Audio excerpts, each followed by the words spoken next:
This is the story of a man named Stanley. Stanley worked for a company in a big building where he was employee number 427. Employee number 427's job was simple. He sat at his desk in room 427 and he pushed buttons on the keyboard. Orders came to him through a monitor on his desk, telling him what buttons to push, how long to push them, and in what order. This is what employee 427 did every day of every month of every year. And although others might have considered it soul-rending, Stanley relished every moment that the orders came in, as though he had been made exactly for this job. And Stanley was happy. And then one day, something very peculiar happened. Something that would forever change Stanley. Something he would never quite forget. He had been at his desk for nearly an hour when he realized that not one single order had arrived on the monitor for him to follow. No one had showed up to give him instructions, call a meeting, or even say hi. Never in all his years at the company had this happened, this complete isolation. Something was very clearly wrong. Shocked, frozen solid, Stanley found himself unable to move for the longest time. But as he came to his wits and regained his senses, he got up from his desk and stepped out of his office. All of his co-workers were gone. What could it mean? Stanley decided to go to the meeting room. Perhaps he had simply missed a memo.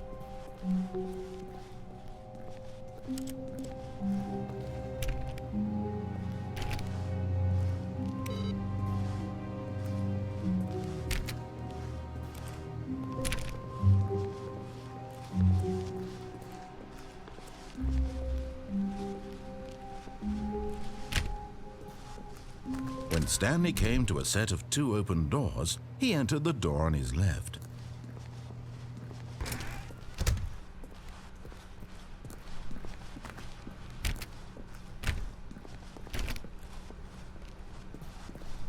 Yet there was not a single person here either. Feeling a wave of disbelief, Stanley decided to go up to his boss's office, hoping he might find an answer there.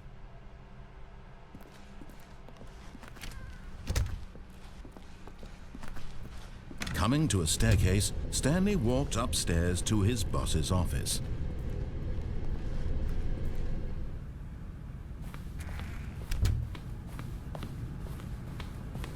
Stepping into his manager's office, Stanley was once again stunned to discover not an indication of any human life. Shocked, unraveled, Stanley wondered in disbelief who orchestrated this. What dark secret was being held from him? What he could not have known was that the keypad behind the boss's desk guarded the terrible truth that his boss had been keeping from him. And so the boss had assigned it an extra secret PIN number, 2845. But of course, Stanley couldn't possibly have known this. Yet incredibly, by simply pushing random buttons on the keypad, Stanley happened to input the correct code by sheer luck. Amazing. He stepped into the newly opened passageway.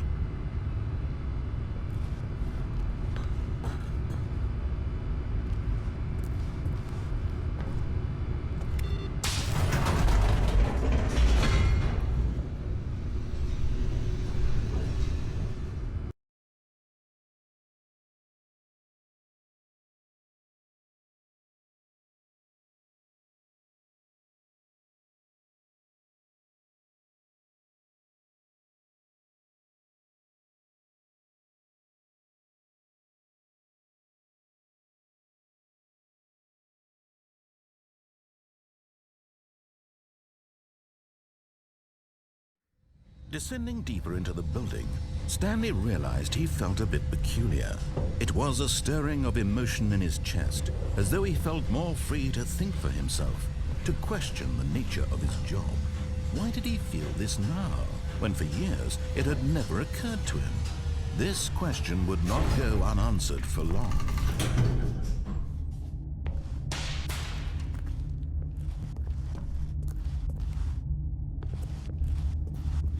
Stanley walked straight ahead through the large door that read Mind Control Facility.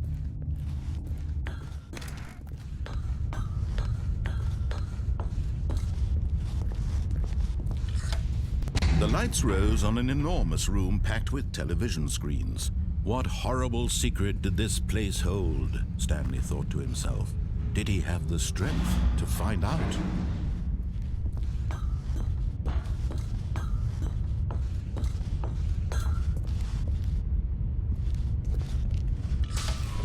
Now the monitors jumped to life, their true nature revealed. Each bore the number of an employee in the building, Stanley's co-workers.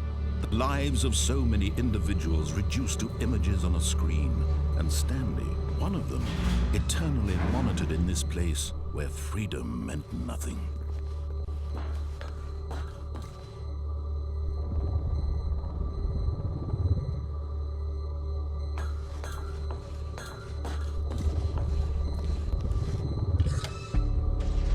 This mind control facility, it was too horrible to believe. It couldn't be true. Had Stanley really been under someone's control all this time? Was this the only reason he was happy with his boring job? That his emotions had been manipulated to accept it blindly? No, he refused to believe it. He couldn't accept it. His own life in someone else's control? Never! It was unthinkable, wasn't it? Was it even possible? Had he truly spent his entire life utterly blind to the world? But here was the proof. The heart of the operation. Controls labeled with emotions. Happy, or sad, or content. Walking, eating, working. All of it monitored and commanded from this very place. And as the cold reality of his past began to sink in, Stanley decided that this machinery would never again exert its terrible power over another human life. For he would dismantle the controls once and for all.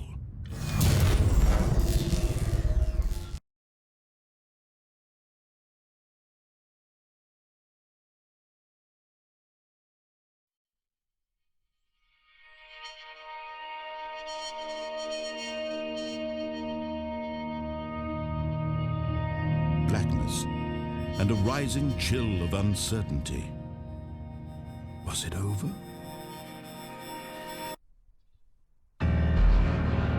Yes! He had won!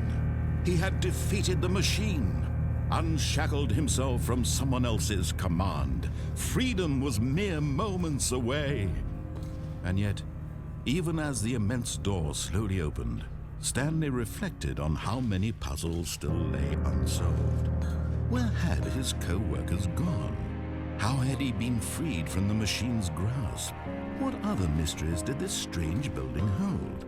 But as sunlight streamed into the chamber, he realized none of this mattered to him, for it was not knowledge or even power that he had been seeking, but happiness. Perhaps his goal had not been to understand, but to let go. No longer would anyone tell him where to go, what to do, or how to feel. Whatever life he lives, it will be his. And that was all he needed to know. It was perhaps the only thing worth knowing. Stanley stepped through the open door. Stanley felt the cool breeze upon his skin, the feeling of liberation, the immense possibility of the new path before him. This was exactly the way, right now, that things were meant to happen. And Stanley was happy.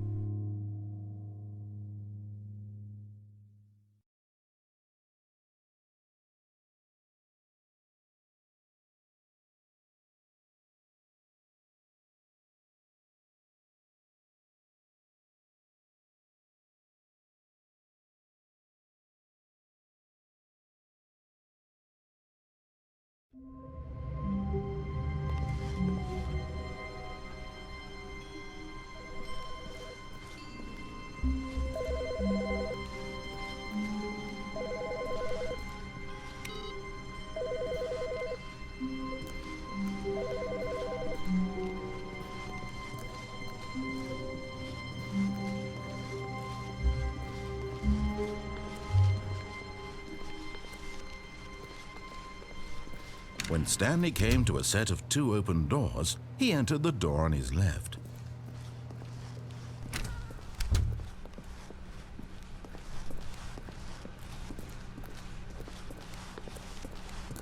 Yet there was not a single person here either. Feeling a wave of disbelief, Stanley decided to go up to his boss's office, hoping he might find an answer there. Coming to a staircase, Stanley walked upstairs to his boss's office.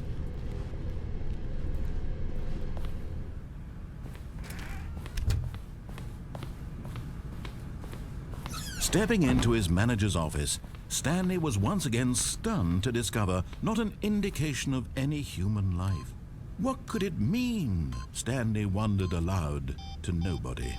He began wildly tearing through papers on the boss's desk, pulling books off the shelf, looking behind paintings, desperate for clues to his situation. But his attention was caught by a keypad behind the boss's desk. What could its purpose be?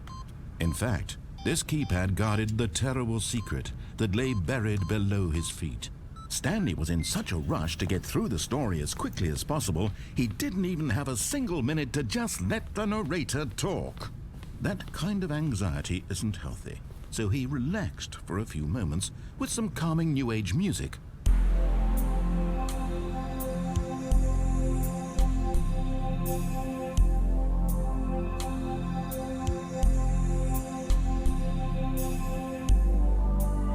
Feeling soothed and rejuvenated, Stanley calmly walked forward into the opened passageway.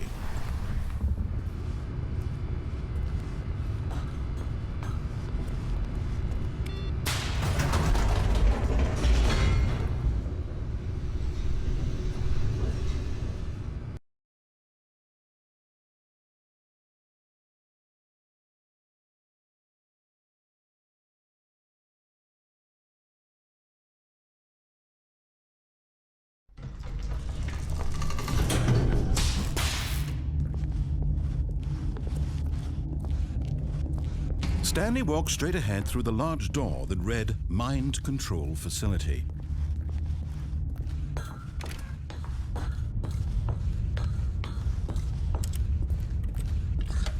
The lights rose on an enormous room packed with television screens. What horrible secret did this place hold? Stanley thought to himself.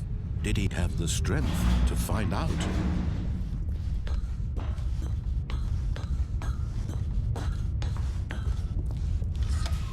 Now the monitors jumped to life, their true nature revealed. Each bore the number of an employee in the building, Stanley's co-workers. The lives of so many individuals reduced to images on a screen, and Stanley, one of them, eternally monitored in this place where freedom meant nothing.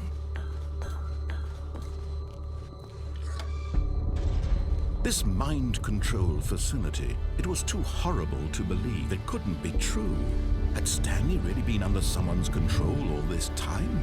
Was this the only reason he was happy with his boring job? That his emotions had been manipulated to accept it blindly? No, he refused to believe it. He couldn't accept it. His own life in someone else's control? Never! It was unthinkable, wasn't it? Was it even possible?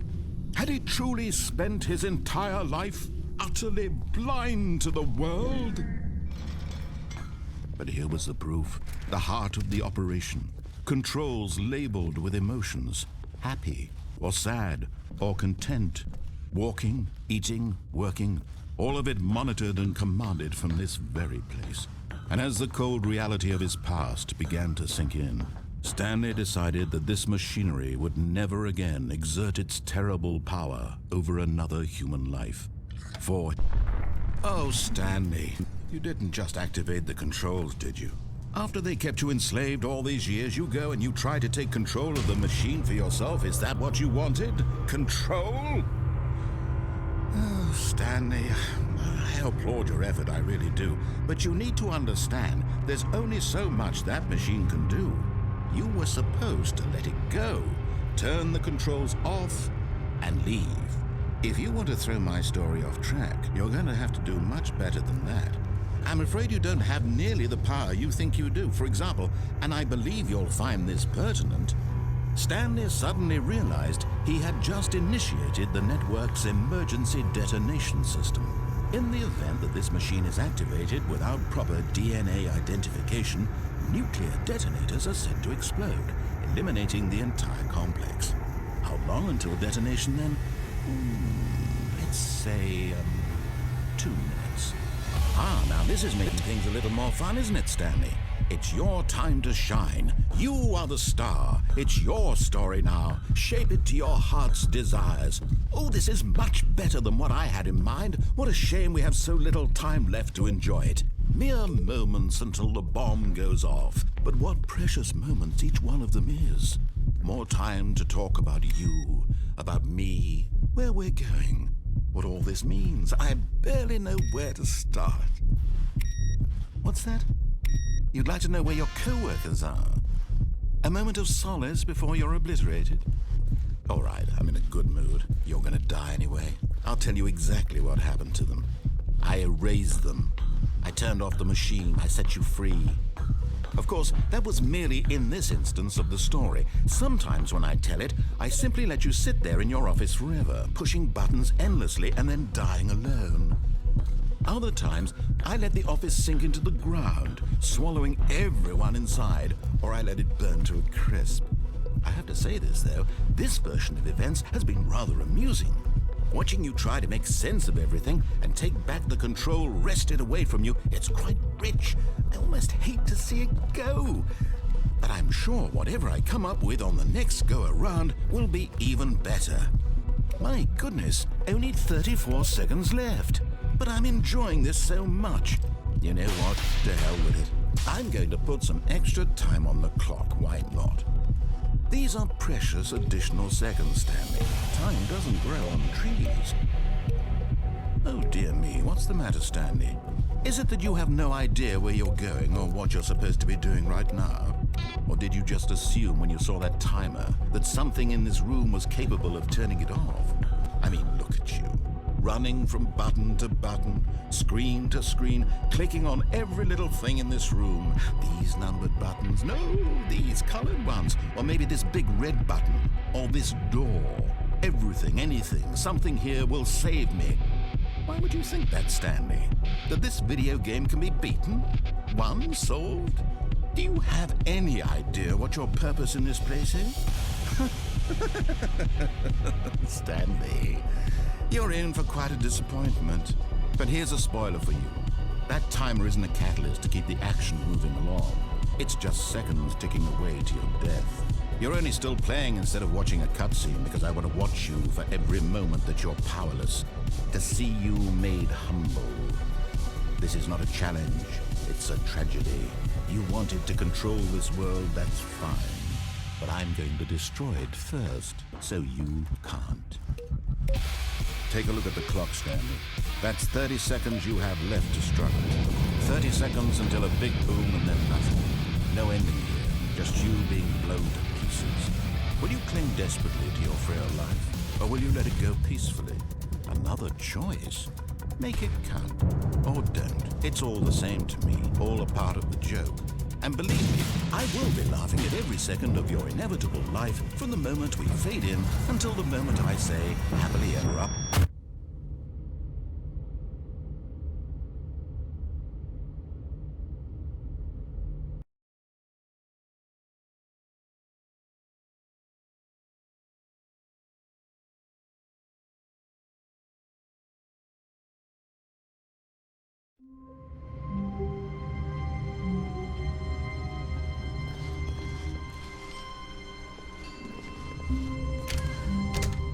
But Stanley simply couldn't handle the pressure. What if he had to make a decision? What if a crucial outcome fell under his responsibility? He had never been trained for that. No. This couldn't go any way except badly. The thing to do now, Stanley thought to himself, is to wait. Nothing will hurt me. Nothing will break me. In here I can be happy forever. I will be happy. Stanley waited. Hours passed, then days. Had years gone by? He no longer had the ability to tell. But the one thing he knew for sure, beyond any doubt, was that if he waited long enough, the answers would come. Eventually, someday, they would arrive. Soon, very soon now, this will end. He will be spoken to. He will be told what to do. Now it's just a little bit closer. Now it's even closer. Here it comes.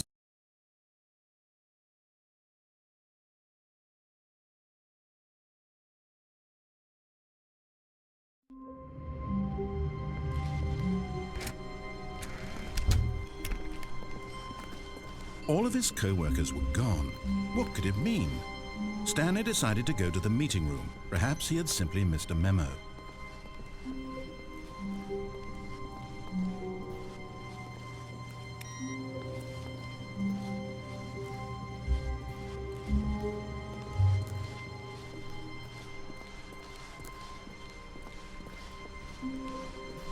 When Stanley came to a set of 2 open doors, he entered the door on his left. This was not the correct way to the meeting room, and Stanley knew it perfectly well. Perhaps he wanted to stop by the employee lounge first, just to admire it. Ah, yes, truly a room worth admiring. It had really been worth the detour after all, just to spend a few moments here in this immaculate, beautifully constructed room. Stanley simply stood here, drinking it all in. But eager to get back to business, Stanley took the first open door on his left. And so he detoured through the maintenance section, walked straight ahead to the opposite door, and got back on track.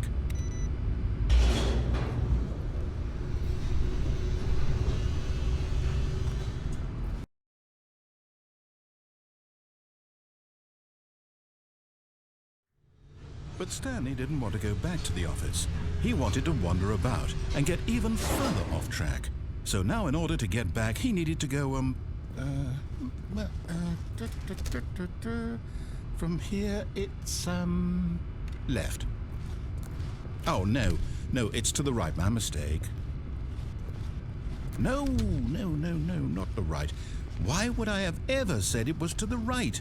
What was I thinking? It's clearly... Oh dear, would you hold on for a minute, please? Now, let's see. We went down right, left, down, left, right. Yep, okay, yes. I've got it now. This story is absolutely, definitely this way.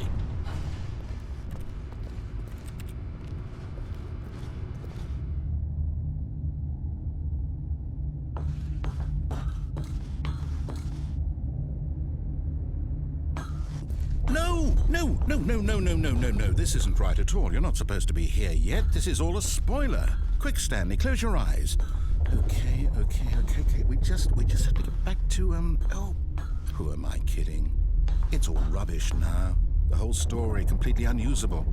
How about, rather than waste my time trying to salvage this nonsense, we'll just restart the game from the beginning.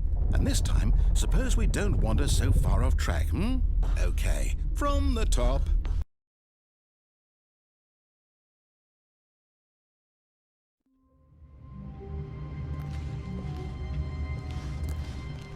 All of his co-workers were gone.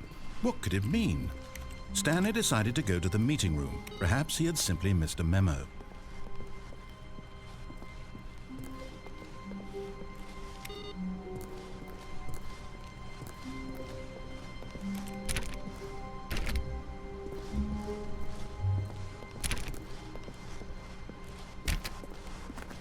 When Stanley... Wait, what? No, I restarted. I swear I definitely restarted the game over, completely fresh. Everything should be... Oh, did something change? Stanley, did you change anything when we were back in that room with all the monitors? Did you move the story somewhere or... Hold on. Why am I asking you? I'm the one who wrote the story. It was right here just a minute ago. I know for sure that it's here somewhere. Okay, then. It's an adventure. Come, Stanley. Let's find the story.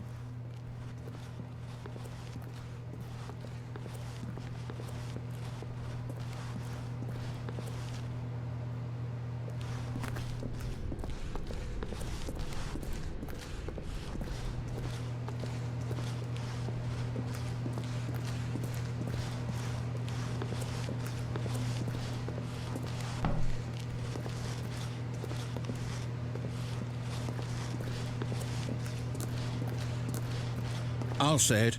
This is the worst adventure I've ever been on. I can promise you there definitely was a story here before. Do we need to restart the game again? Well, I find it unlikely that we'll ever progress by starting over and over again, but it's got to be better than this. Okay, let's give it a shot. Why not?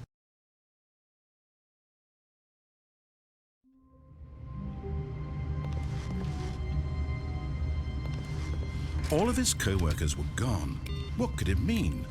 Stanley decided to go to the meeting room. Perhaps he had simply missed a memo.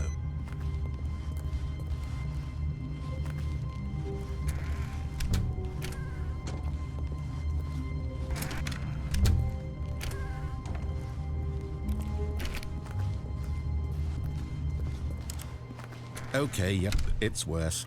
I might be remembering this wrong. It's possible the story is back where we just came from. Why don't we go back the other direction and see if we missed anything?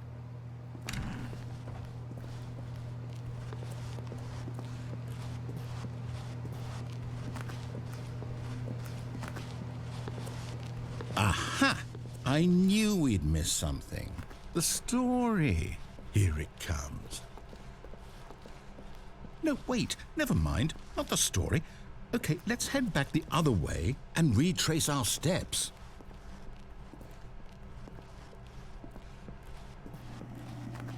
Now this... Well, I'll be honest, I don't recognize this place at all. Is this the story? I don't think so. I can't quite recall, but I believe my story took place in an office building. Is that correct? Do you remember, Stanley? Well, do you know what? Since I've completely forgotten what we were supposed to be doing, how about this? You win! Congratulations! I know you put in a lot of hard work, and it really paid off, so good job. Oh, no. No, I don't feel right about this at all. We both know you didn't put in any actual work for that win. Some people win fair and square, and this was not one of those situations. Okay? I'm getting weirded out by whatever this place is. I don't care what might happen this time. I have to restart.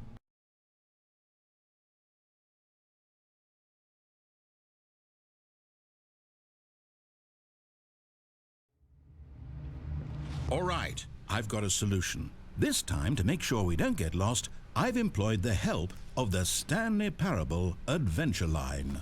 Just follow the line. How simple is that?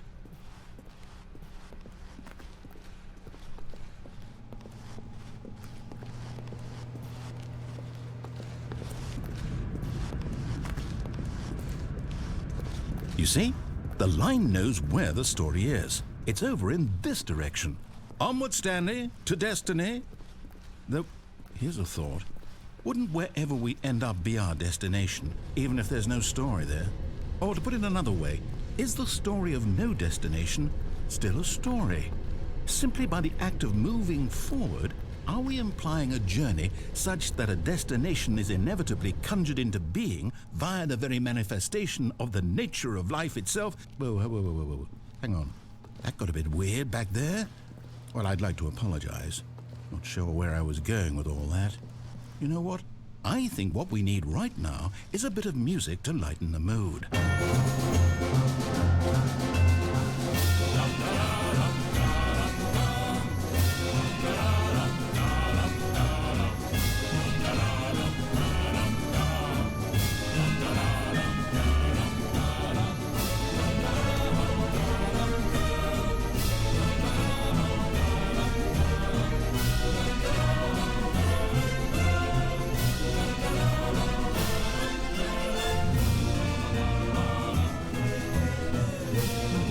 Cut the music, go back and look at that fern. Stanley, this fern will be very important later in the story. Make sure you study it closely and remember it carefully. You won't want to miss anything.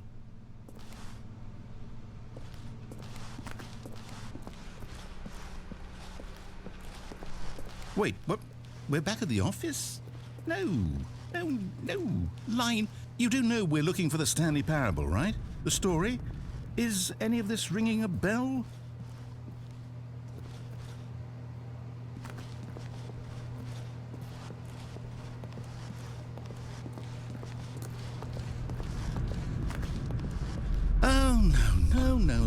again, Line? How could you have done this to us? And after we trusted you, after everything we've been through, you... Oh, I can't take this anymore. To hell with it. Restart.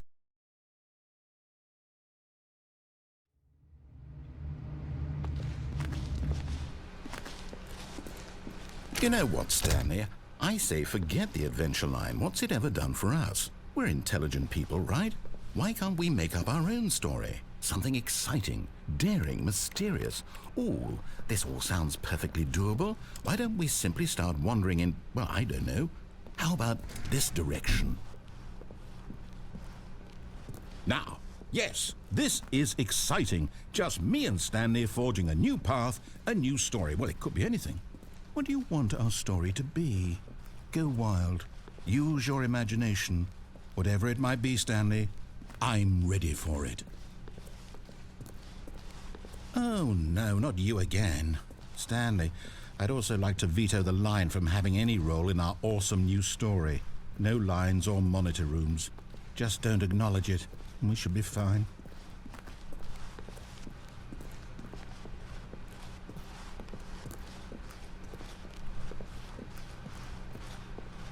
Ah, a choice. We get to make a decision. From here, the story is in our control. How important we mustn't squander the opportunity. In fact, I believe I need a minute to think here. Just walk in circles for a minute. Okay, so I know that each door has to lead somewhere, which means that somewhere at the place where we're trying to go, there must be a reverse door that leads here. And that in turn means that our destination corresponds with the counter-inverted reverse door's origin. So starting from the right, let us ask, will taking the right door lead us to where we're going? And since the answer is clearly yes, then by all accounts, the door on the right is the correct one. Another victory for logic. Come, Stanley, our destiny awaits. Oh, hold up, what's this? The confusion ending. You're telling me that's what this is? It's all one giant ending? And we're supposed to restart the game, what, eight times? That's really how all this goes? It's all determined? So now, according to the schedule, I restart again. Then what? Am I just supposed to forget? Well, what if I don't want to forget? My mind goes blank simply because it's written here on this thing, wall. Well, who consulted me? Why don't I get to decide? Why don't I get a say in all of this? Is it really? No, it can't be. I don't want it to be. I don't want the game to keep restarting. I don't want to forget what's going on. I don't want to be trapped like this. I won't restart the game. I won't do it. I won't do it. I won't do it. And the timer stopped? Does that mean, did we do it? Did we break the cycle? The, whatever it is that made this schedule? How would we even know? Will someone come for us? Will something happen? So, okay. I guess now we just wait, you know. I suppose in some way that this is a kind of story, wouldn't you agree? I'm not quite sure if we're in the destination or the journey, though they're always saying that life is about the journey and not the destination, so I hope that's where we are right now. We'll find out, won't we? Eventually. Well, in the meantime...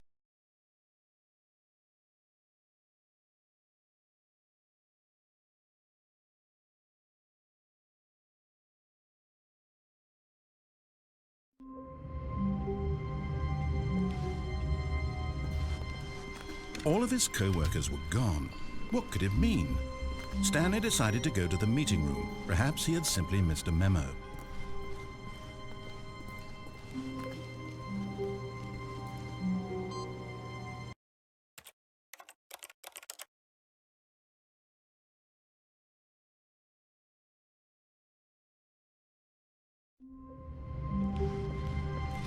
All of his co-workers were gone. What could it mean? Stanley decided to go to the meeting room. Perhaps he had simply missed a memo. No matter how hard Stanley looked, he couldn't find a trace of his co-workers.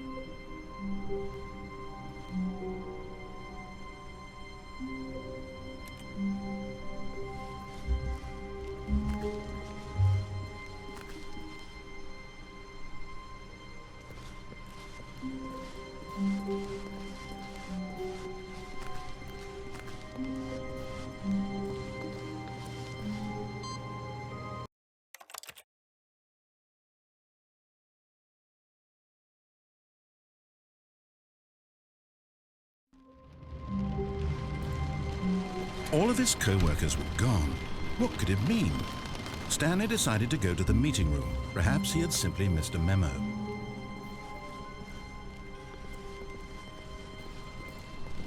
When Stanley came to a set of 2 open doors, he entered the door on his left.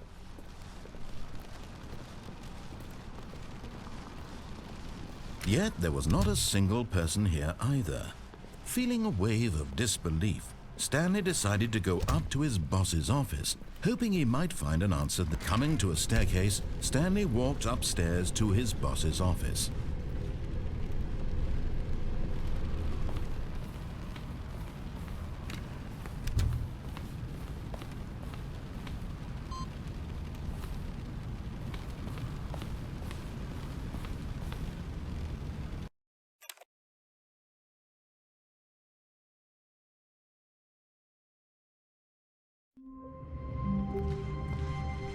All of his co-workers were gone.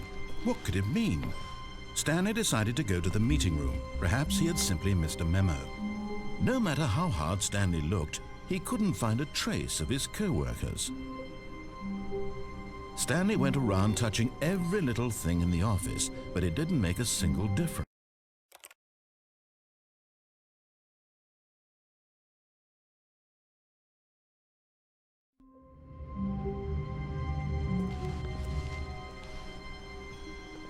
All of his co-workers were gone.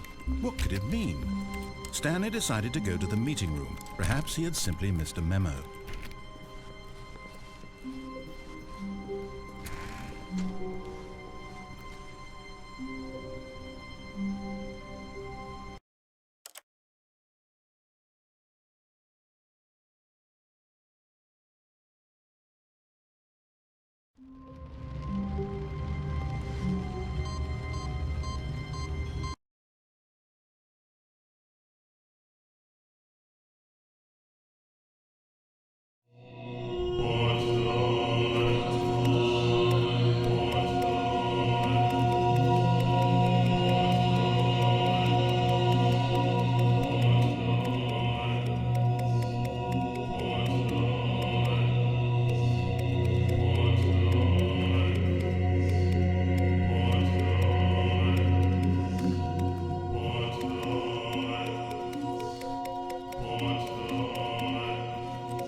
I can't wait to tell this story to my co-workers, Stanley thought. How amusing they'll find it. Oh, won't we all just laugh and laugh at the time I thought everyone had gone missing.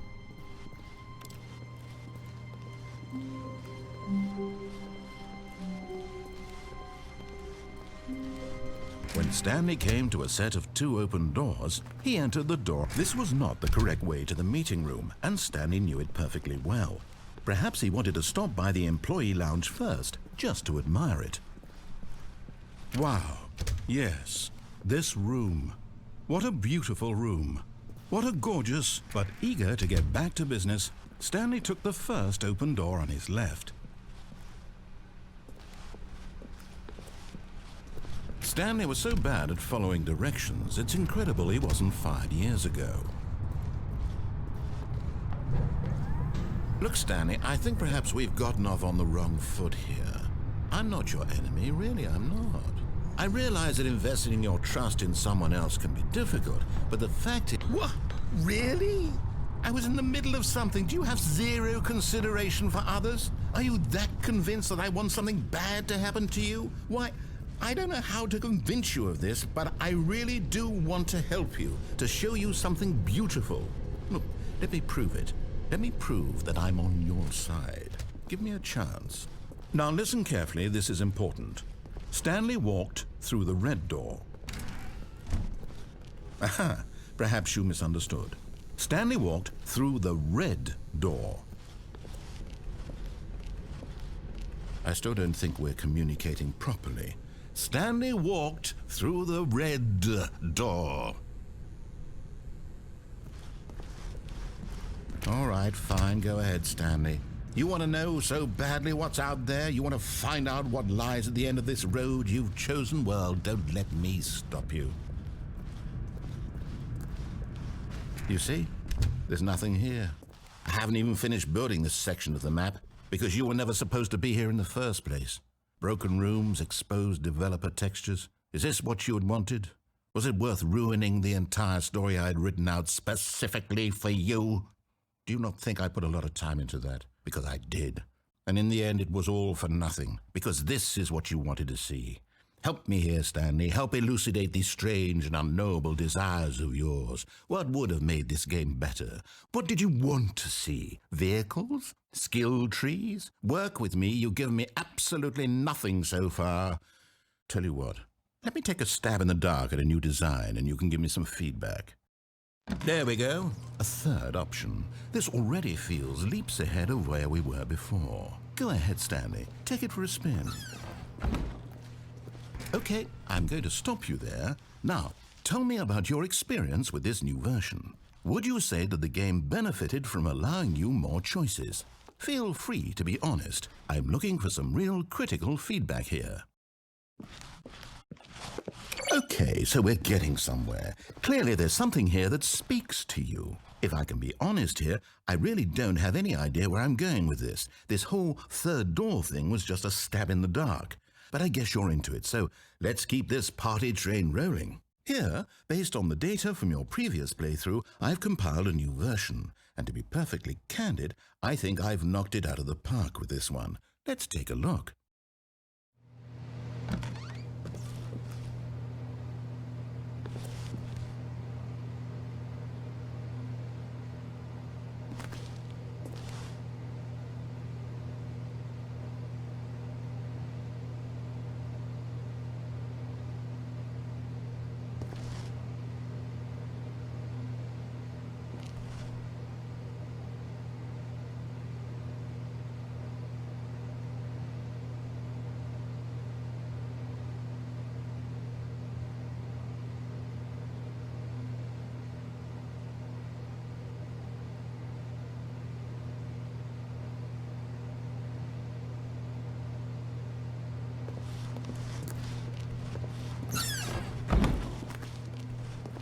Now, would you say that competitive leaderboard helped you feel motivated to keep walking through doors? Again, honest answers, please. Hey, I nearly forgot. I've got a prototype of a new game I've been working on, and now would be a lovely opportunity to give it some playtesting. You wouldn't mind taking a look at it, would you? Perfect. Let me boot it up.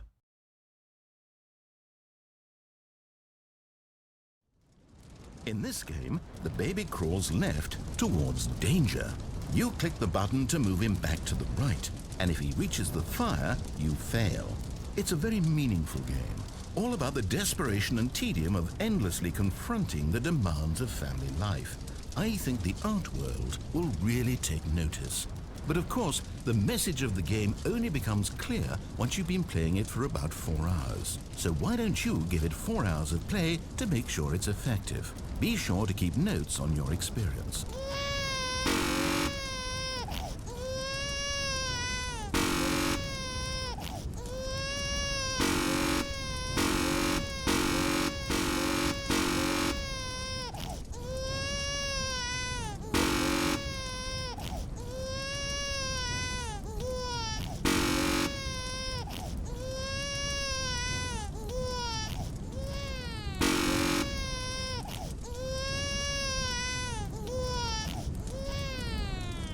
You heartless bastard. Did you do it because you hate babies or purely to spite me? Because if it's the latter, well, I don't know what to do. I'm completely out of ideas. I can't think of a single thing that might improve the experience for me. I'm not even going to try. I'm out, I'm done. It's over. Thank you for playing. Your input was extremely valuable. Oh, hey, since my game was so awful, why don't we play someone else's game, just to ease the pain? Let's see. What do we have here?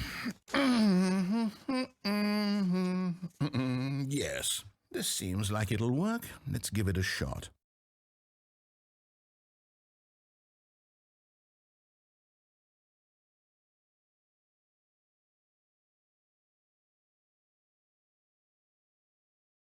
Well, Stanley, is this any better?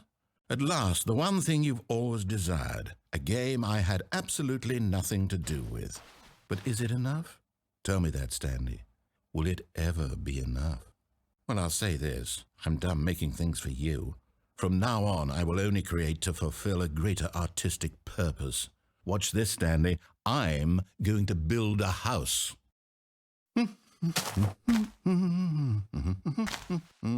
This will go here, no, here, and then...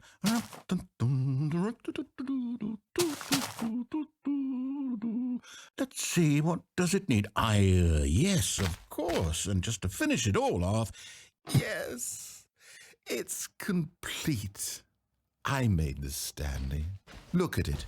Gaze upon my work of art and feel ashamed at your own inadequacy. Ah, but you've only seen it from the outside. You've only gotten half the experience. Please, step inside and make yourself comfortable. Isn't it grand? Isn't it perfect? It could only be better if... Wait, that's it. We must rebuild it out of diamond. Diamond everything. Yes.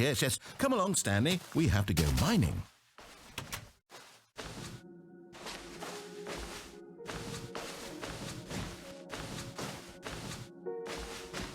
Oh my, it looks like it's going to get a bit dark. Have you brought a light?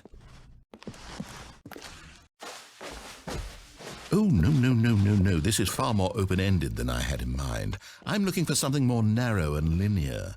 Something that makes you feel utterly irrelevant. This won't do at all. 1 out of 5. Even the diamonds couldn't save this one. Okay, new game.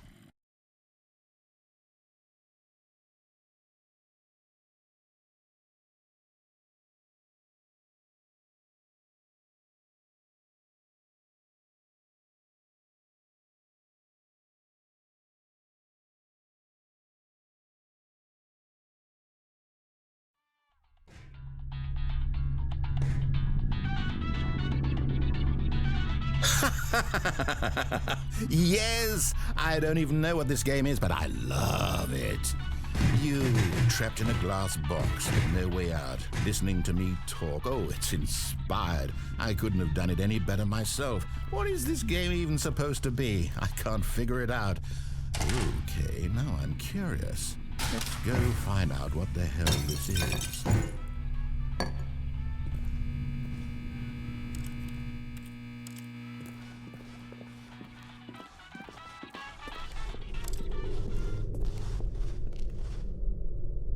Oh, it's a puzzle. Critical thinking, Stanley. Your forte. Genius. No, actually, you know what? I think that's plenty. I really don't care much to see you stumble through it.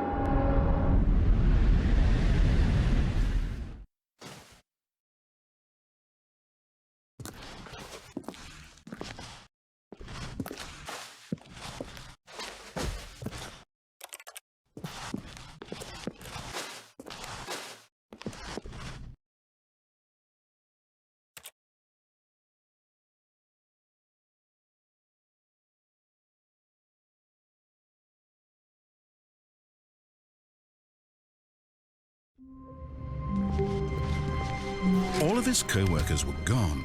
What could it mean? Stanley decided to go to the meeting room. Perhaps he had simply missed a memo.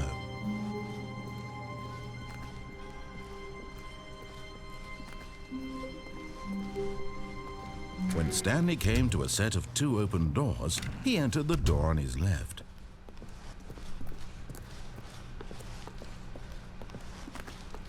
Yet there was not a single person here either.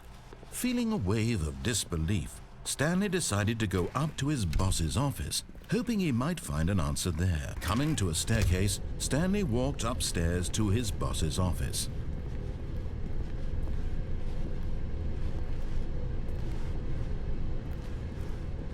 But Stanley just couldn't do it. He considered the possibility of facing his boss. Admitting he had left his post during work hours, he might be fired for that. And in such a competitive economy, why had he taken that risk? All because he believed everyone had vanished? His boss would think he was crazy. And then something occurred to Stanley. Maybe, he thought to himself, maybe I am crazy.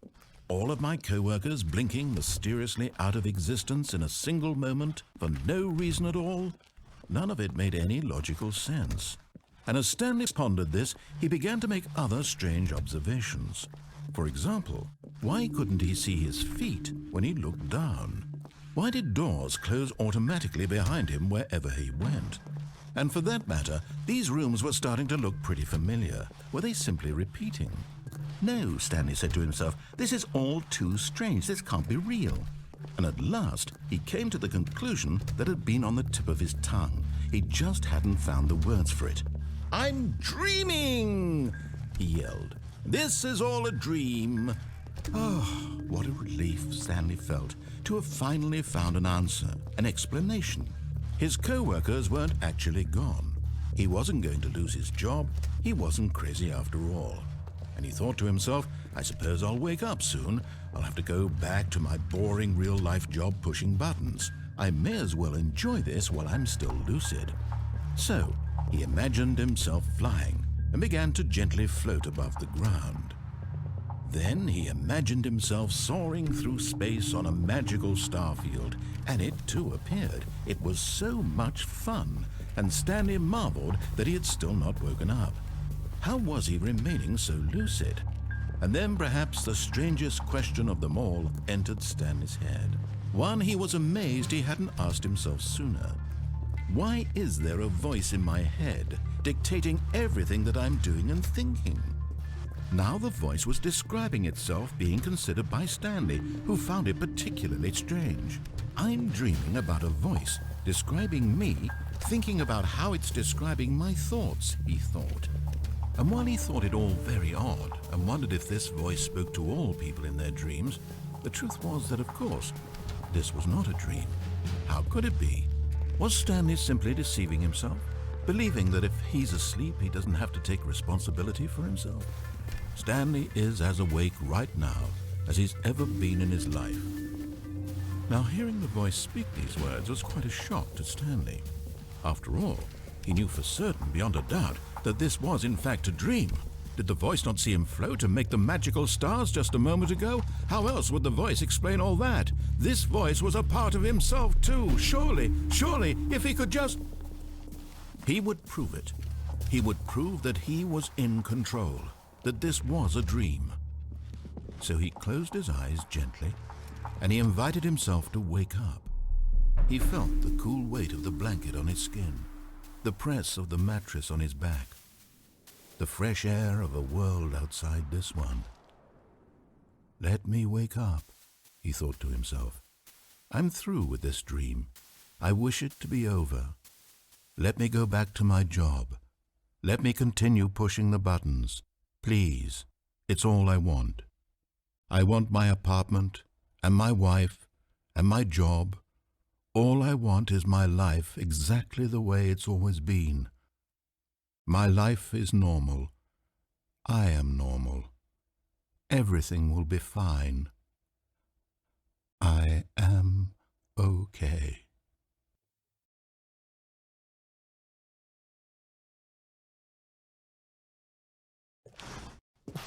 Stanley began screaming. Please, someone, wake me up. My name is Stanley. I have a boss. I have an office. I am real. Please, just someone tell me I am real. I must be real. I must be. Can anyone hear my voice? Who am I? Who am I? And everything went black.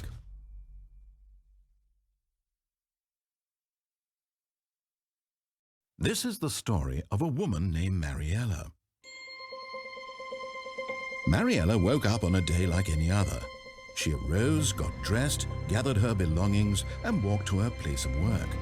But on this particular day, her walk was interrupted by the body of a man who had stumbled through town talking and screaming to himself, and then collapsed dead on the sidewalk.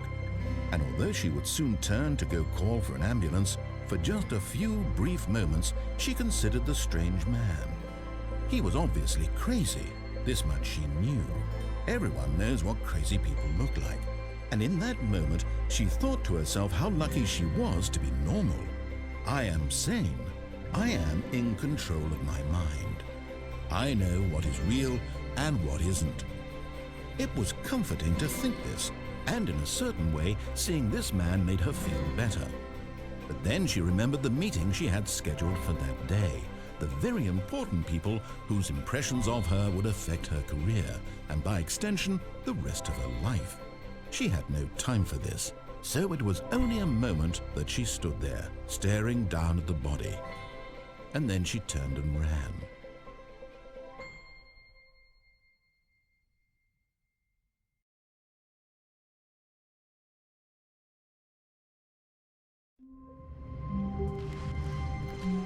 Even now, Stanley's office was a distant memory. What did it look like? There was a computer, perhaps, and a painting. Was it a painting or a photo? He could no longer recall.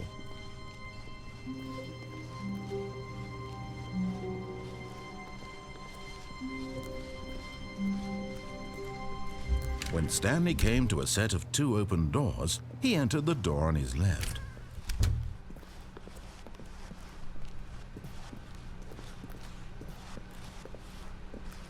Yet there was not a single person here either.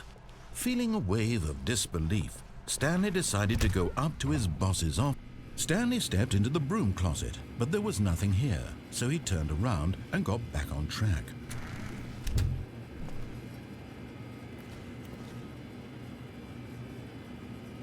There was nothing here.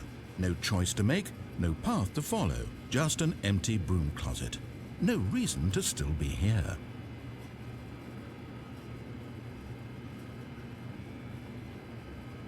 It was baffling that Stanley was still just sitting in the broom closet. He wasn't even doing anything.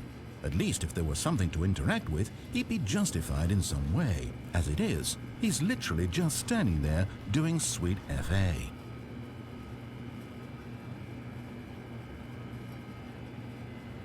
Are you really still in the broom closet? Standing around doing nothing? Why? Please offer me some explanation here. I'm genuinely confused.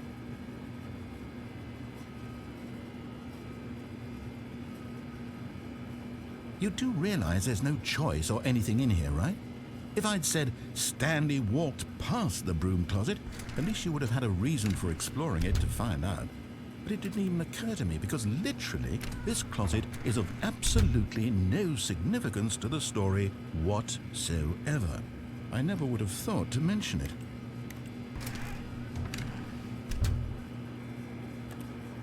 Maybe to you this is somehow its own branching path. Maybe when you go talk about this with your friends, you'll say, "Oh, did you get the broom closet ending? The broom closet ending was my favorite." I hope your friends find this concerning.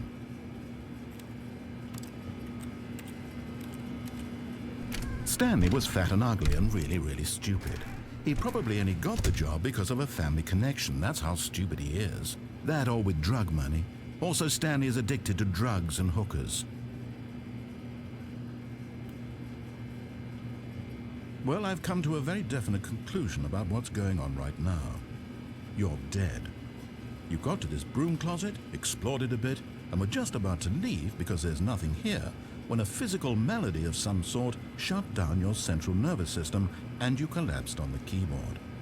Well, in a situation like this, the responsible thing is to alert someone nearby so as to ensure that your body is taken care of before it begins to decompose. Hello? Anyone who happens to be nearby? The person at this computer is dead. He or she has fallen prey to any number of your countless human physiological vulnerabilities. It's indicative of the long-term sustainability of your species. Please remove their corpse from the area and instruct another human to take their place at the computer, making sure they understand basic first-person video game mechanics and filling them in on the history of narrative tropes in video gaming, so that the irony and insightful commentary of this game is not lost on them. All right, when you've done that, just step out into the hallway. Ah, second player, it's good to have you on board. I guarantee you can't do any worse than the person who came before you. You too?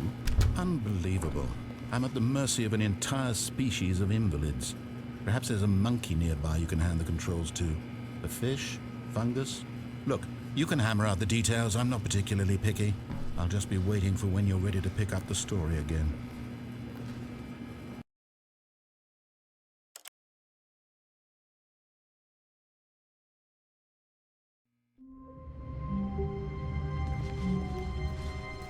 All of his co-workers were gone. What could it mean? Stanley decided to go to the meeting room. Perhaps he had simply missed a memo.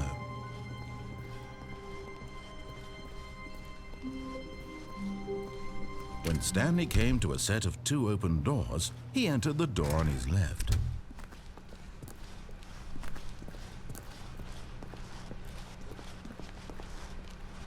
Yet there was not a single person here either. Feeling a wave of disbelief, Stanley decided to go up to his boss's office, hoping he might find an answer there. Oh no, no, not again. I won't be part of this. I'm not going to encourage you. I'm not going to say anything at all. I'm just going to be patient and wait for you to finish whatever it is you enjoy doing so much in this room. Please take your time.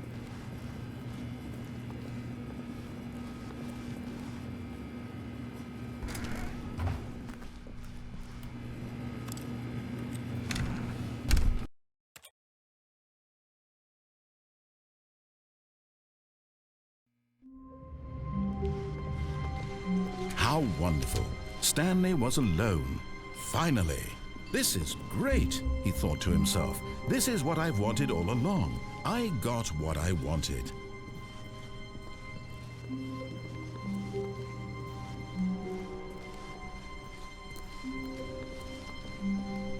When Stanley came to a set of 2 open doors, he entered the door on his left.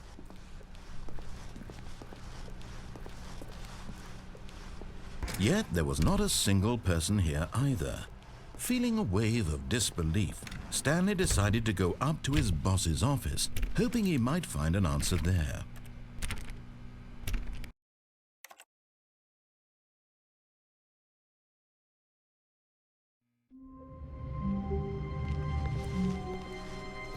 Just a step through this door, Stanley thought to himself, that's all I need. If I can make it through this door, I can make it through them all.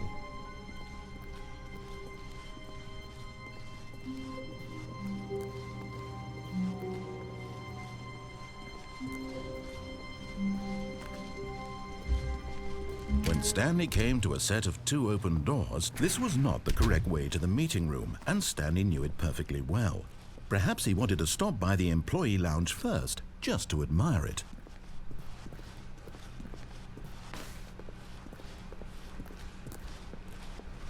The lounge was sublime, a work of art. What was it about this room that called so deeply and so personally to Stanley? Its grace? Its subtle charm? No. Stanley knew it was something deeper, something darker.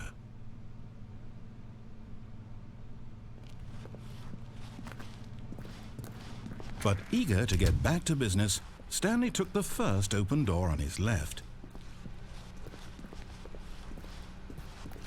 Stanley was so bad at following directions, it's incredible he wasn't fired years ago. Look, Stanley, I think perhaps we've gotten off on the wrong foot here. I'm not your enemy, really, I'm not.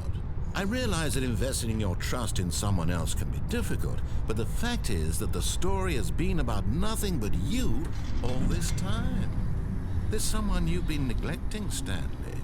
Someone you've forgotten about. Please, stop trying to make every decision by yourself. Now, I'm not asking for me, I'm asking for her.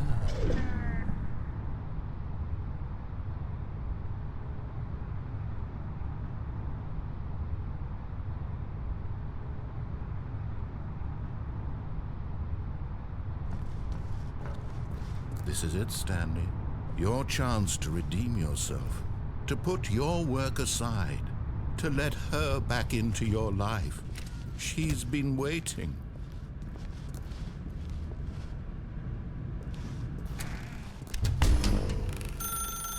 That's her, Stanley. You need to be the one to do this, to reach out to her. If you can truly place your faith in another, then pick up the phone. As Stanley picked up the phone, a white light engulfed him, filling him not just with radiance, but with hope. Hope for a life reunited one... Wait. Oh, goodness.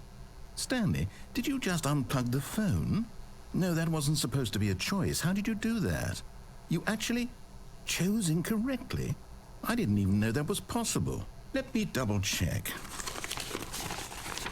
No, it's definitely here, clear as day. Stanley picks up the phone. He's taken to his apartment where he finds his wife, and the two pledge themselves to one another. Music comes in, fade to white, roll credits. Not picking up the phone is actually somehow an incorrect course of action. How is that even possible? None of these decisions were supposed to mean anything. I don't understand. How on earth are you making meaningful choices? What did you... Wait a second. Did I just see... No, that's not possible. I can't believe it. How had I not noticed it sooner? You're not Stanley. You're a real person. I can't believe I was so mistaken. This is why you've been able to make correct and incorrect choices. And to think I've been letting you run around in this game for so long. If you'd made any more wrong choices, you might have negated it entirely. It's as though you completely ignored even the most basic safety protocol for real-world decision-making. Or did you not grasp the severity of the situation? Well, I won't have that kind of risk on my watch. I'm going to stop the game for a moment so we can educate you properly on safe decision-making in the real world. Please observe this helpful instructional video. Choice. It's the best part of being a real person. But if used incorrectly, can also be the most dangerous. For example, in this scenario, a hypothetical real person named Stephen has a choice. He could spend years helping improve the quality of life for citizens of impoverished third world nations. Or he could systematically set fire to every orphan living in a 30-kilometer radius of his house. Which choice would you make? Remember that unlike here, the real world makes sense, and at no time should you make a choice that does not conform to rational logic. If you find yourself speaking with a person who does not make sense, in all likelihood, that person is not real. Allow the person to finish their thought, then provide an excuse why you cannot continue talking. Turn to a partner and practice saying, "My goodness, is it 4:30? I'm supposed to be having a back, sack, and crack."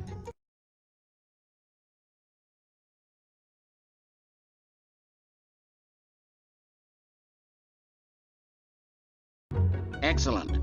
Making choices on a regular basis is the best part to a healthy decision-making process. Most medical professionals recommend making at least 8 choices per day. Do you make more than 8? Less? And finally, if you begin to wonder if your choices are actually meaningful and whether you'll ever make a significant contribution to the world, just remember that in the vast infiniteness of space, your thoughts and problems are materially insignificant, and the feeling should subside. At this time, your instructor will guide you in an exercise to test and reinforce the material covered in this video. Welcome back. You may have noticed that this room has begun to deteriorate as a result of narrative contradiction.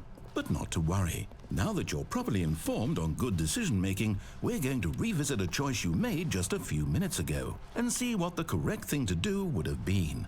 This way, please.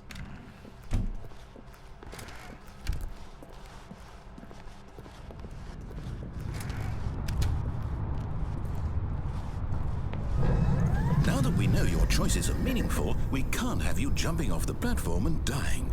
Imagine the main character dying senselessly halfway through the story. That story would make no sense at all.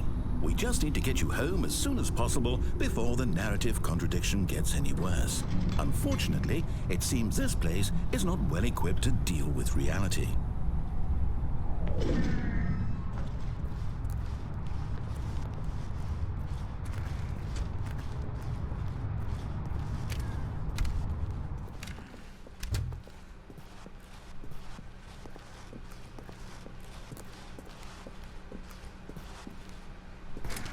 Almost there. You'll take the door on the left, back to the correct ending, the story will have resolution once again, and you'll be home free in the real world. Now remember, all you need to do is behave exactly as Stanley would. That means choosing responsibly and always putting the story first. I'm quite sure you'll be up to the task. Just follow my lead and you'll be fine. All right. When Stanley came to a set of 2 open doors, he entered the door on his left. No! Why did you do that? Quickly, hurry back in the other direction. Perhaps we're not too late.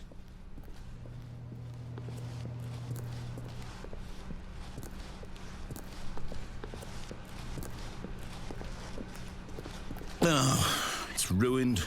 I can't believe, after everything we talked about, that my story, you've destroyed my work. Why? For what?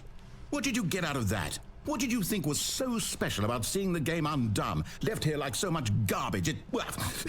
It's worthless now. And what am I supposed to do? Even if there were a way to continue, would it be worth it? To know that my story is now incorrect? How can I go back to that? I can't erase that knowledge. I'll have to live with it forever, reliving its impossibility forever. I couldn't live that way. Is it better to shut the game down entirely? To willingly destroy all of my work? I don't know. What's the answer? What do I do? What do I do? What do I... No, I have to. I have to shut the game down. I have to. I have to.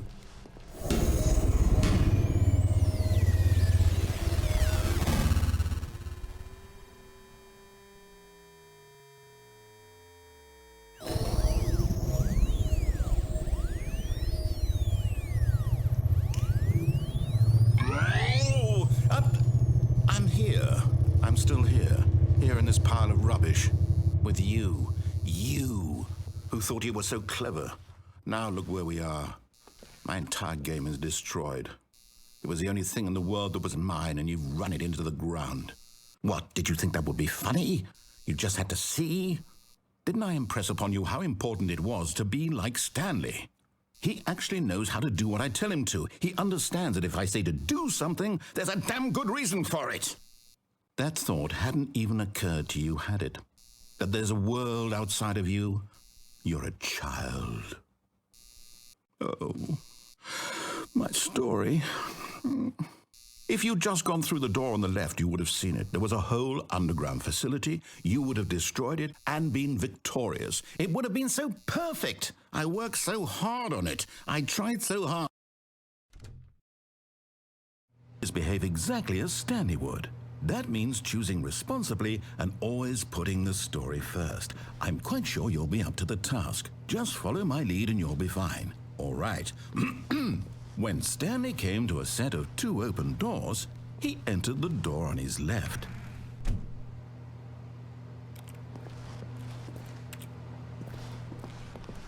No! Why did you do that? Quickly, hurry. Behave exactly as Stanley would. That means choosing responsibly and always putting the story first. I'm quite sure you'll be up to the task. Just follow my lead and you'll be fine. All right. When Stanley came to a set of 2 open doors, he entered the door on his left.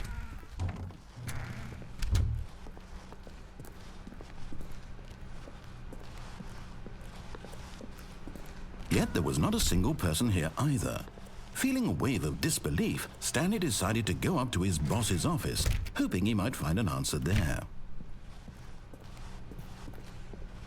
Coming to a staircase, Stanley walked upstairs to his boss's office.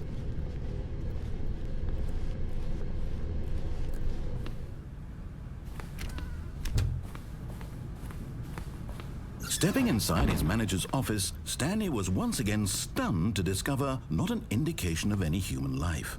Shocked, unraveled, Stanley wondered in disbelief who orchestrated this, until he saw the door with a voice receiver next to it.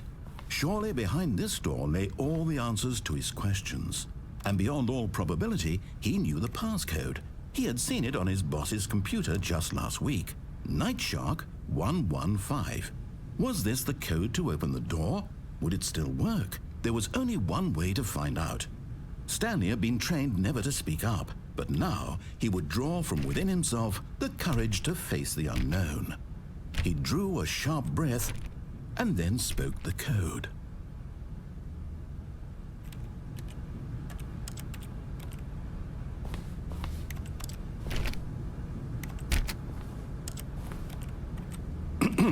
Stanley spoke the code. Nightshark 115. He spoke it into the receiver, right there on the wall.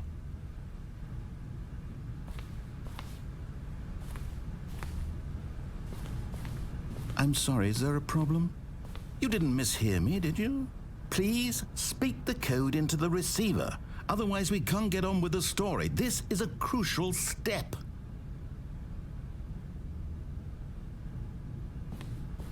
Okay, fine, you're not going to do it, but you know what? It's pretty humiliating to bring you this far, only for you to suddenly decide you have better things to do. I asked you for this one single thing, for your respect. The kind of respect Stanley shows for his choices. He knows what it means to take a story seriously. If you didn't want to see what I had to show you, then why did you come here? You had a choice, you know. You could have gone through the door on the right. You could have done whatever the hell you wanted over there. Why did you come this way? Speak. Say something to me. Explain yourself, you coward. When Stanley came to a set of 2 open doors, he entered the door on his left. Stanley? Hello? Are you... Is everything okay? Stanley, please. I need you to make a choice. I need you to walk through the door. Are you listening to me? Can you hear me? Is everything all right? Stanley, this is important. The story needs you. It needs you to make a decision. It cannot exist without you. Do you understand me? Whatever choice you make is just fine. They're both correct. You cannot be wrong here. We can work together. I'll accept whatever you do. I simply need you to take that step forward, please. Choose. Do something. Anything. This is more important than you can ever know. I need this. The story needs it. So, you hear me? Are you there? Are you listening to this? Stanley, are you there? Okay. It's okay, I can wait. You need time to decide. Time to make sure your choice is correct. That is the best choice. That's all right. I'll wait for you to decide what's the right thing to do. Take as much time as you need.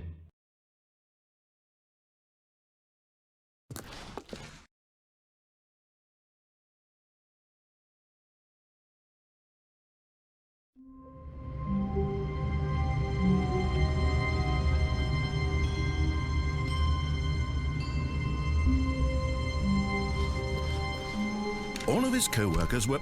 Wait, no. This isn't the right office, is it? Is this Stanley's office?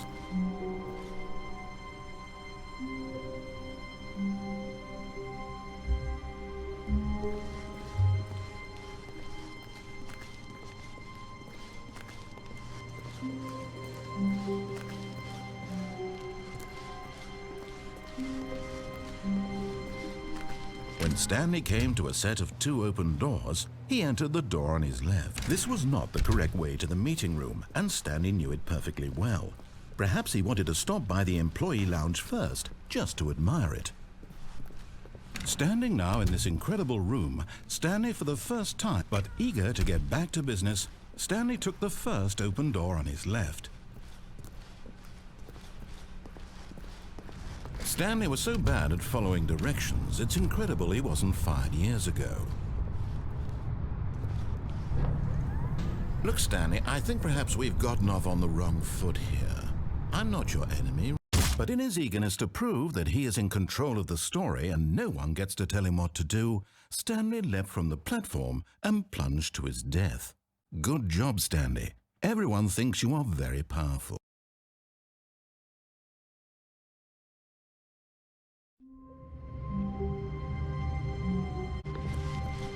All of his co-workers were gone. What could it mean? Stanley decided to go to the meeting room. Perhaps he had simply missed a memo. No matter how hard Stanley looked, he couldn't find a trace of his co-workers.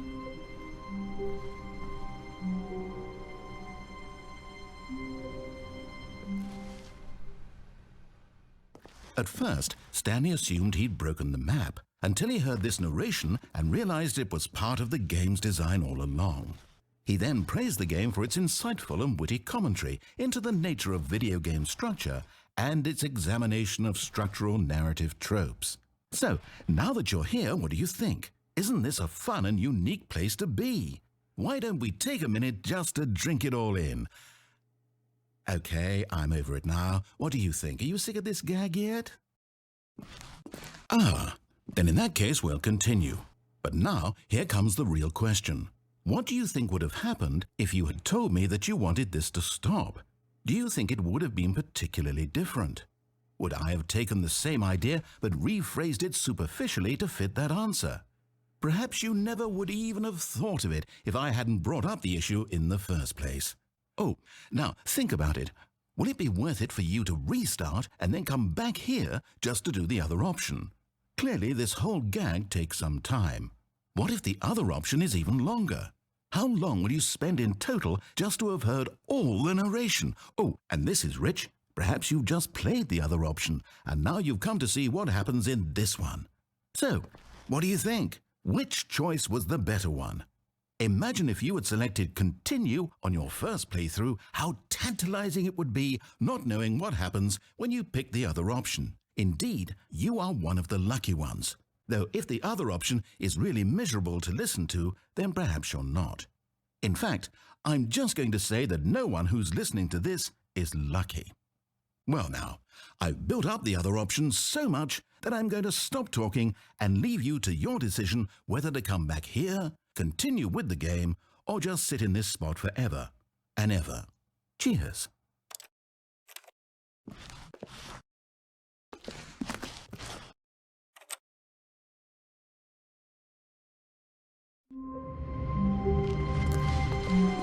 All of his co-workers were gone. What could it mean? Stanley decided to go to the meeting room. Perhaps he had simply missed a memo.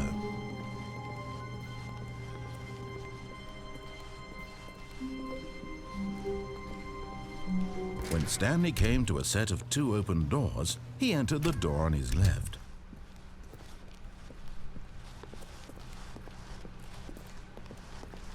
Yet there was not a single person here either. Feeling a wave of disbelief, Stanley decided to go up to his boss's office, hoping he might find. Coming to a staircase, Stanley walked upstairs to his boss's office.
Okay, I think we all...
Stanley had never seen the office this brightly lit.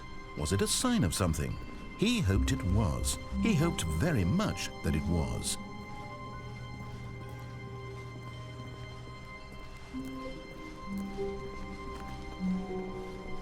When Stanley came to a set of 2 open doors, he entered this was not the correct way to the meeting room, and Stanley knew it perfectly well. Perhaps he wanted to stop by the employee lounge first, just to admire it.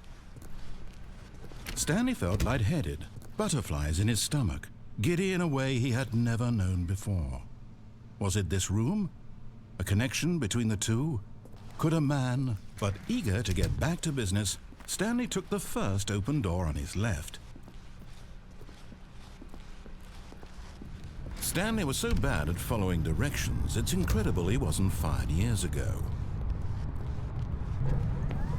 Look, Stanley, I think perhaps we've gotten off on the wrong foot here. I'm not your enemy, really, I'm not. I realize that investing your trust in someone else can be difficult, but the fact is that the story has been about nothing but you all this time. There's someone you've been neglecting, Stanley. Someone you've forgotten about. Please, stop trying to make every decision by yourself. Now, I'm not asking for me, I'm asking for her. This is it, Stanley. Your chance to redeem yourself, to put your work aside, to let her back into your life. She's been waiting. That's her, Stanley. You need to be the one to do this, to reach out to her. If you can truly place your faith in another, then pick up the phone.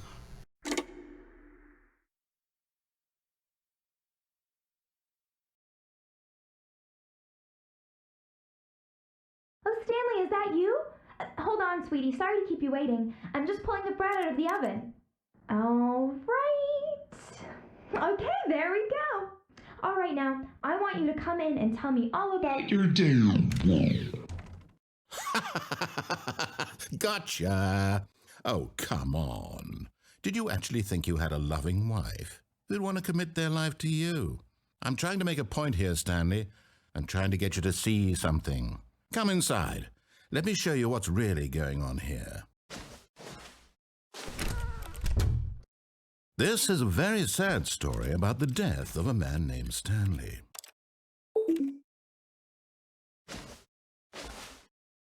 Stanley is quite a boring fellow. He has a job that demands nothing of him, and every button that he pushes is a reminder of the inconsequential nature of his existence.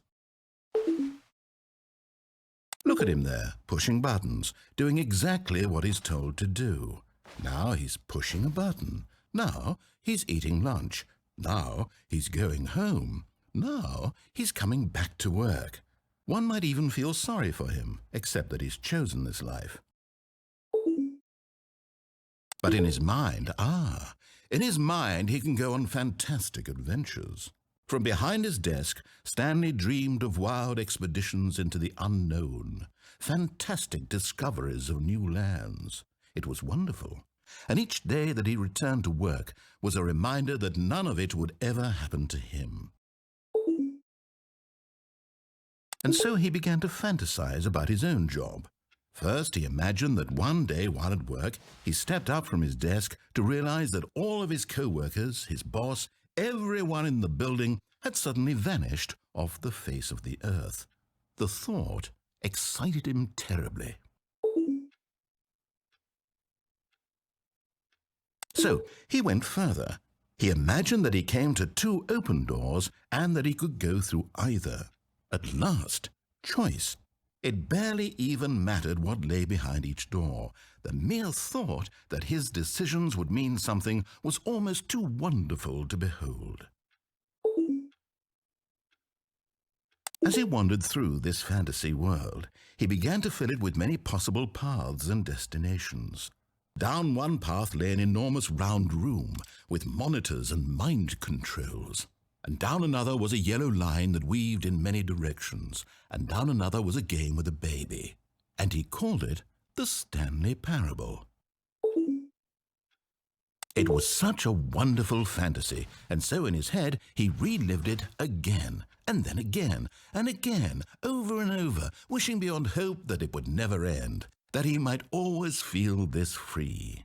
Surely there's an answer down some new path, mustn't there be? Perhaps if he played just one more time. But there is no answer. How could there possibly be? In reality, all he's doing is pushing the same buttons he always has. Nothing has changed. The longer he spends here, the more invested he gets, the more he forgets which life is the real one. And I'm trying to tell him this. That in this world he can never be anything but an observer, that as long as he remains here, he's slowly killing himself. But he won't listen to me. He won't stop. Here, watch this. Stanley, the next time the screen asks you to push a button, do not do it. You see? Can he just not hear me? How can I tell him in a way that he'll understand that every second he remains here, he's electing to kill himself? How can I get him to see what I see? How can I make him look at himself? I suppose I can't, not in the way I want him to. But I don't make the rules. I simply play to my intended purpose, the same as Stanley.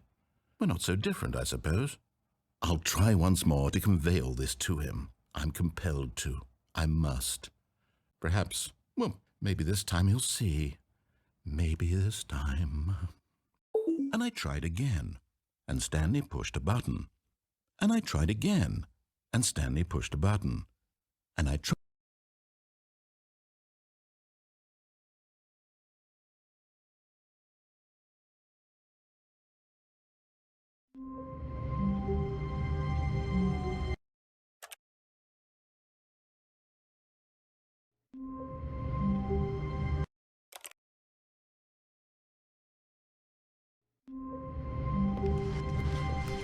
Stanley had never seen the office this brightly lit. Was it a sign of something? He hoped it was. He hoped very much that it was. When Stanley came to a set of 2 open doors, he entered the door on his left.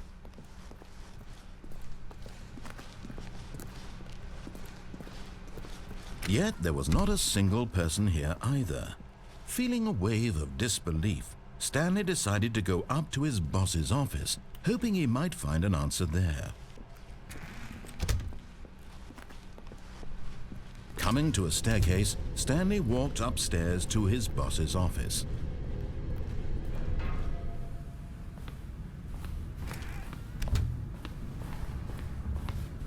Here's the door, just go.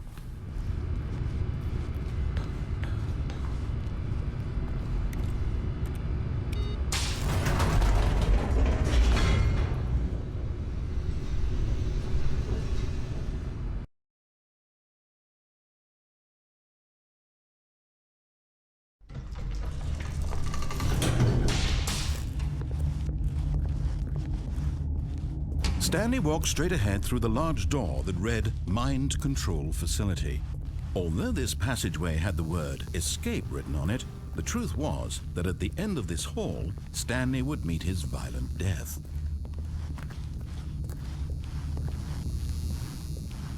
The door behind him was not shut. Stanley still had every opportunity to turn around and get back on track. At this point, Stanley was making a conscious, concerted effort to walk forward and willingly confront his death.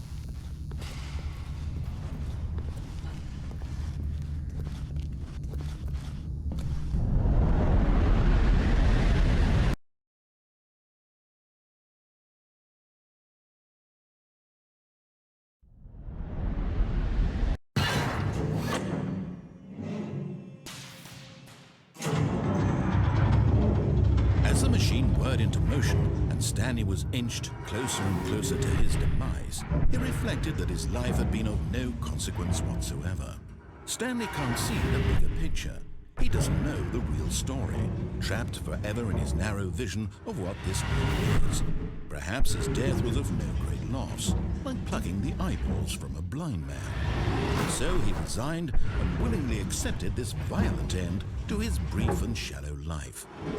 Farewell, Stanley.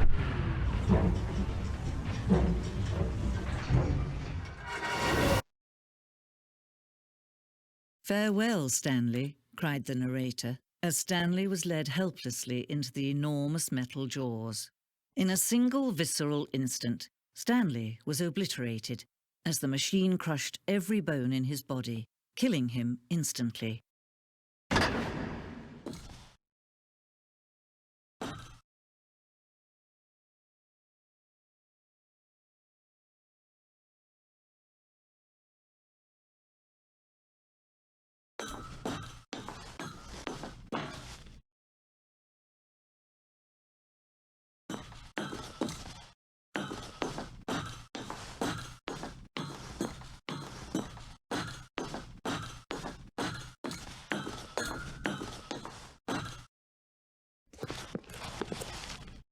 And yet it would be just a few minutes before Stanley would restart the game, back in his office, as alive as ever.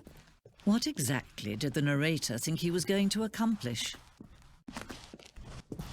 When every path you can walk has been created for you long in advance, death becomes meaningless, making life the same.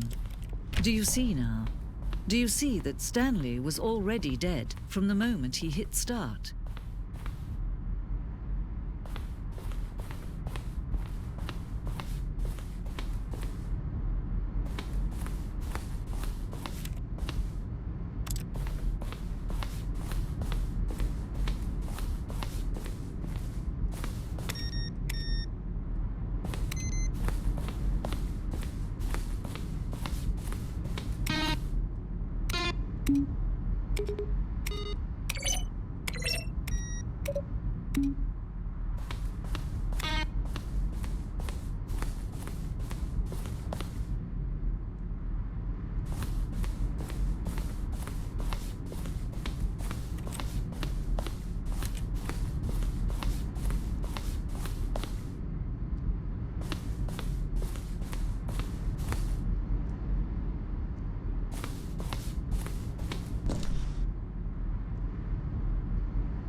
See how it's impossible for the player to do anything in this room?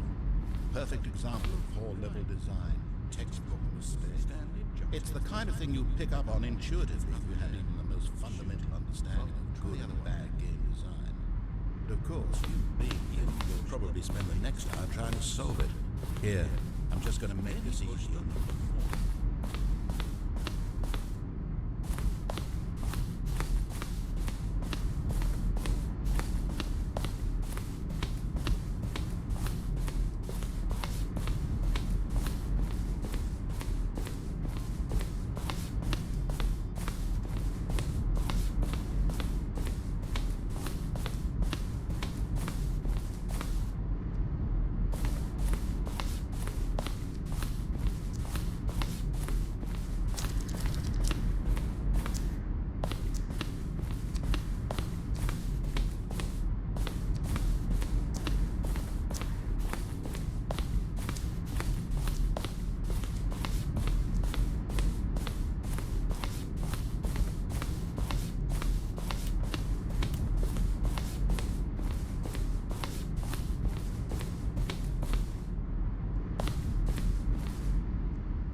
Oh, look at these two. How they wish to destroy one another.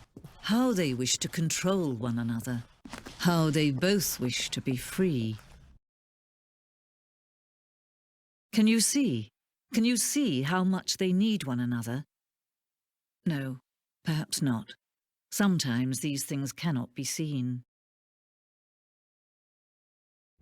But listen to me. You can still save these two. You can stop the program before they both fail.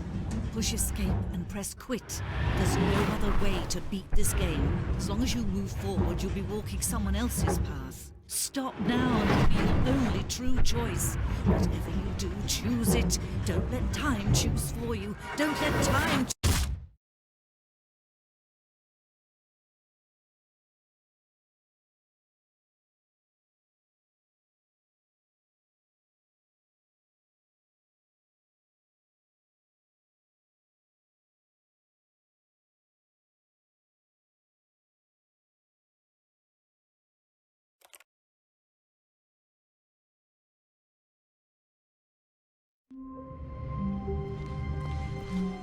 Just a step through this door, Stanley thought to himself, that's all I need. If I can make it through this door, I can make it through them all.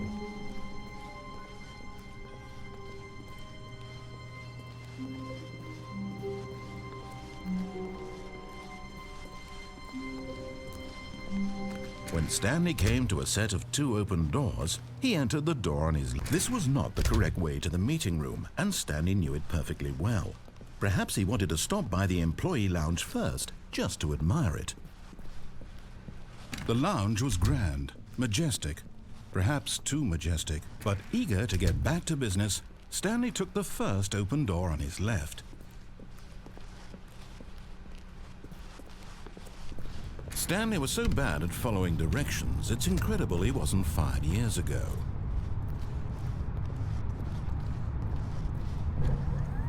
Look, Stanley, I think perhaps we've gotten off.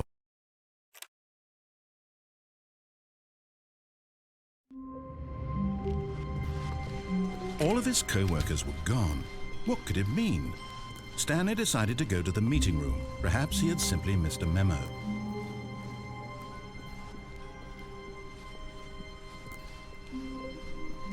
When Stanley came to a set of 2 open doors, this was not the correct way to the meeting room, and Stanley knew it perfectly well. Perhaps he wanted to stop by the employee lounge first, just to admire it. And here it was, the lounge. But eager to get back to business, Stanley took the first open door on his left. Stanley was so bad at following directions, it's incredible he wasn't fired years ago.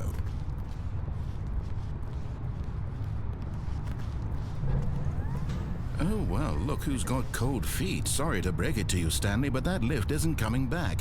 you'd best either get comfortable right here on this platform or test your luck by jumping to the floor below. You know what? Looking at it now, it's not that far to the bottom floor. I bet you can make it.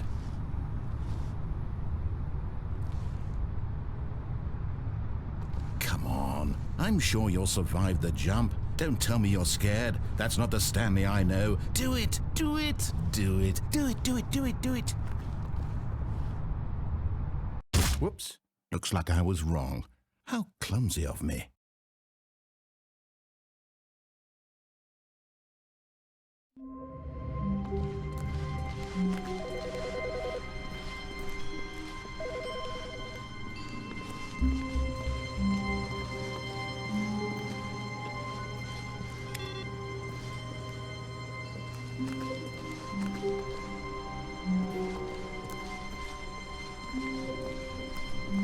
When Stanley came to a set of 2 open doors, he entered the door on his left. This was not the correct way to the meeting room, and Stanley knew it perfectly well. Perhaps he wanted to stop by the employee lounge first, just to admire it. It was okay. But eager to get back to business, Stanley took the first open door on his left. Stanley was so bad at following directions, it's incredible he wasn't fired years ago.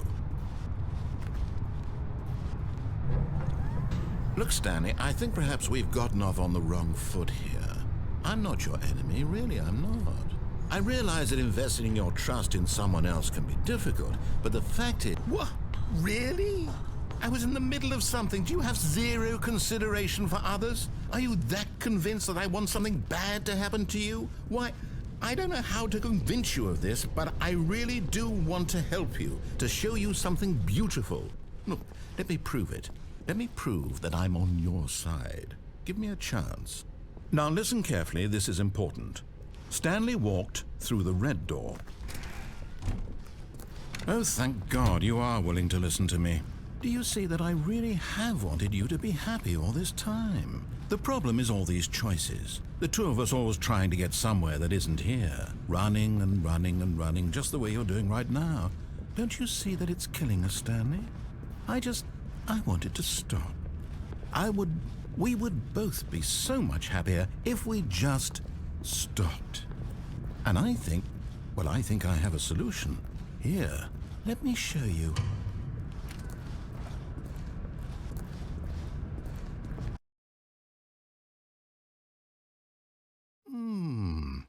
What do we want?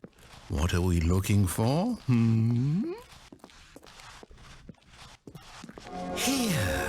Yes. Oh, it's beautiful, isn't it? If we just stay right here, right in this moment with this place, Stanley, I think I feel happy. I actually feel happy. No, wait. Where are you going?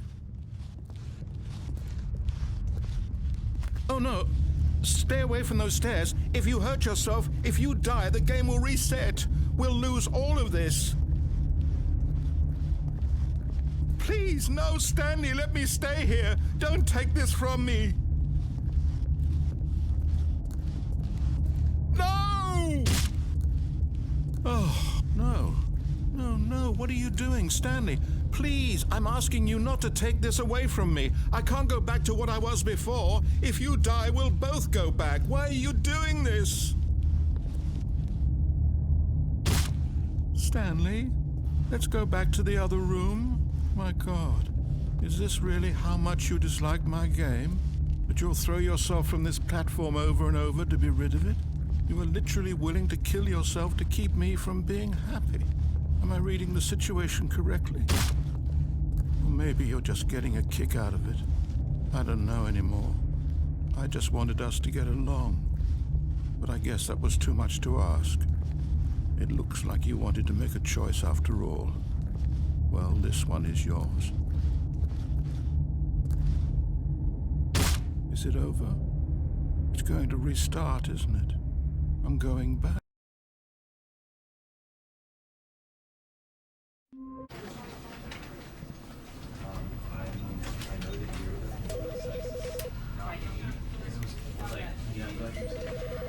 you know, because I wanted to put him down a little bit, basically, right? And with that example.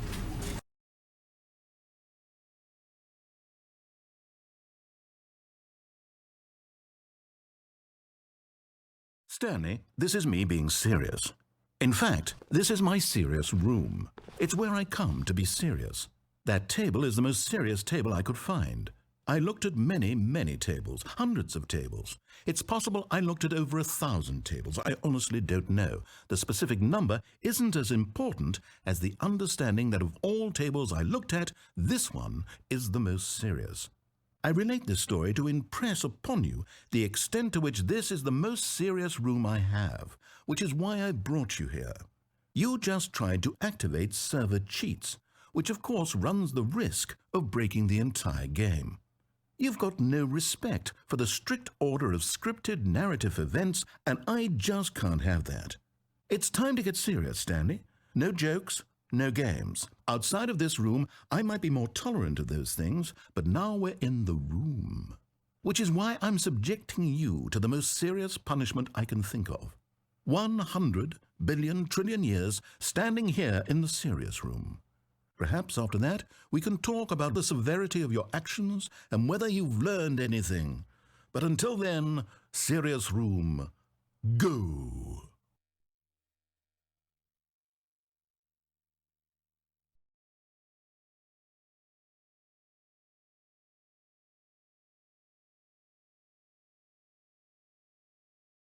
Whoa! Did we not have the talk? Are we not in the serious room this very moment? Did I not tell you how many tables I looked through? I'm going to be conservative and say it was somewhere in the tens of thousands of tables. Any reasonable person would say I spent an absurd amount of time doing nothing but looking at tables, and I genuinely considered each one too. I took a hell of a lot of notes. I kept the notes in a different room. That room is less serious than this one. It's more of a notes room. Again, the point of this story is to convey how serious I feel this cheating issue is. And I'm sure you'll agree with me once you've fulfilled your new punishment. Infinity years in the serious room. I generally have trouble reading human emotions, but I'm going to go out on a limb here and say that you're devastated by this crippling new punishment. As well you should be. It's the most serious I could think of. Can you get more serious than that? No, you can't. Don't try.